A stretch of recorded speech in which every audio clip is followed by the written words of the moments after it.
Shalom, bom dia. Nós iremos trabalhar hoje com a teologia contemporânea. Iremos trabalhar com Karl Barth. Karl Barth é considerado por muitos teólogos e muitos estudiosos da teologia como sendo o principal, biblicista do século XX. E ele, na verdade, foi uma influência marcante a partir da proposta da sua teologia dialética, que nós já tratamos em outros momentos, mas que hoje iremos tratar sobre a proposta, o texto, o assunto, o discorrer, até podemos colocar como os pressupostos elementares de Karl Barth sobre Deus Todo-Poderoso, o Deus Todo-Poderoso, que está, claro, na sua obra dogmática eclesiástica, o esboço de uma dogmática, Esboço de uma dogmática, que é uma das suas obras que foi por ele construída ainda no período pós-guerra. Quando nós trabalhamos, principalmente, vai dizer Karl Barth, com a confissão de fé, nós vamos denotar que esse termo, ele é um termo proveniente de soberania e de supremacia, o termo todo-poderoso. E é automaticamente, segundo Karl Barth, uma propriedade de Deus, uma perfeição do que ele é chamado de Deus Pai. A confissão de fé, segundo Karl Barth, ela nos concede essa propriedade como sendo o intento sistemático de Deus ao se descobrir como essência, ao ser descoberto, estudado, trabalhado, pensado como essência, principalmente no que se denomina a loquacidade, aquela dialética, principalmente, do aumento, do perceber, do ampliar. Então, a ansiedade, principalmente a aciedade de Deus, ela por si mesmo, ela vai conduzir-se à infinitude de Deus e ao espaço, o tempo e principalmente a sua atemporalidade.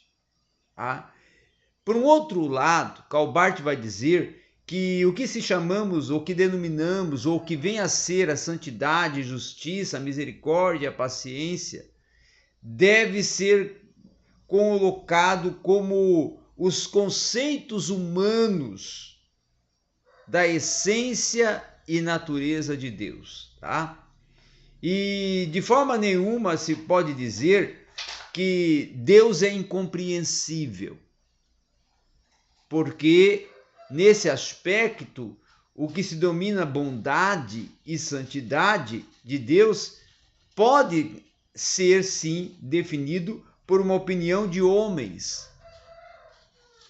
que têm uma visão e uma percepção sobre a dimensão deste agir e intervir de Deus através de sua bondade e santidade e justiça.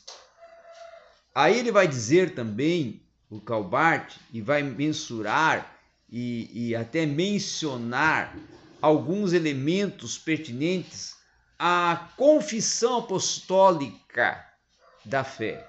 E aí ele vai dizer que na confissão apostólica da fé existe possibilidades e designações da essência de Deus, aonde se encontra toda a expressão da dimensão todo-poderoso. Vai significar principalmente a conexão com o termo Pai, que cada um elemento deste, ou a palavra desta, vai interpretar a outra a partir da onipotência e também da dimensão de todo o poder que está expresso na sua onipotência. Então, Deus, o Todo-Poderoso, significa poder em toda uma dimensão imensurável e indescritível e inescrutável. E para ele, poder significa ser capaz de temer a autoridade e a possibilidade com respeito, inclusive, a uma realidade. E aonde se crê, se define e também se sustenta uma realidade.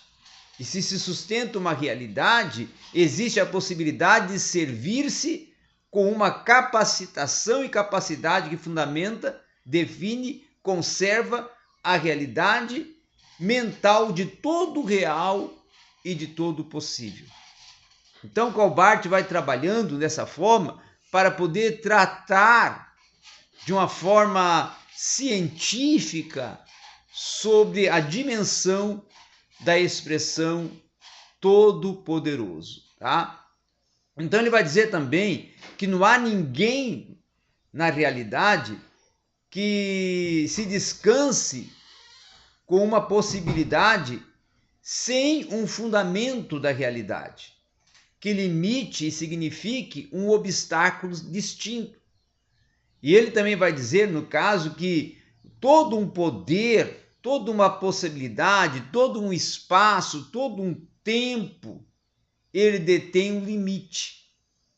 E todo esse limite ele sustenta a partir de um aspecto que é denominado para Calbart como uma soma filosófica.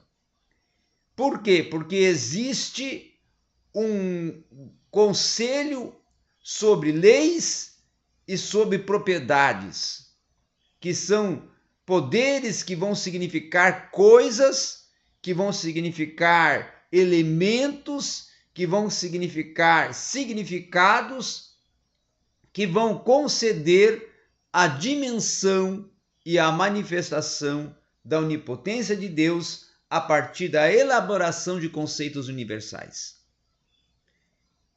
Então, com essa tese inicial, Calbart vai dizer que nós podemos indicar 3 planos, tá?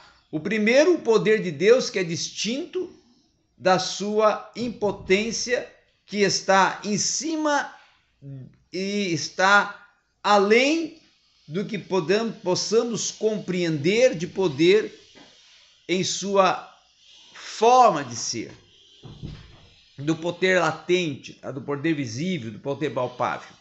O poder de Deus se distingue de toda a impotência, segundo Calbart.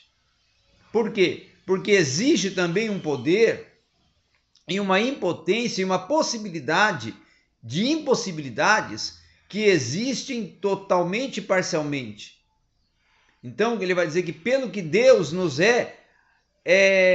nós podemos construir e descobrir a dimensão do autêntico poder.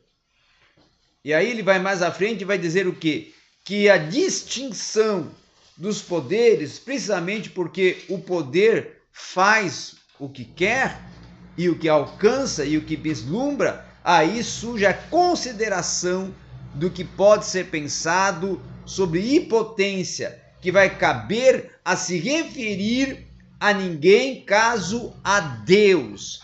E aonde se representa Deus, aí se surge a forma do apartamento, ou seja, do conhecer, do dimensionar, do construir o espaço e a dimensão e também até o tamanho sideral desse poder que é, no caso, segundo Calbart, sem possibilidade de ser mensurado o tamanho, a expressão, a amplitude dessa condição, capacidade, característica e fundamento e também elemento pertinente como atributo da característica e da natureza do ser de Deus.